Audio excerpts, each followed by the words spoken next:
Okay, this is the sort of behavior we're getting when it seems to be after we install TypeScript. I get a connection disposed as well. I don't think we're going to see it now, but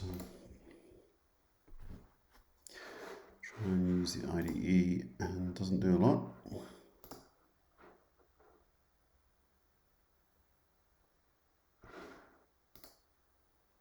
Basically becomes unusable.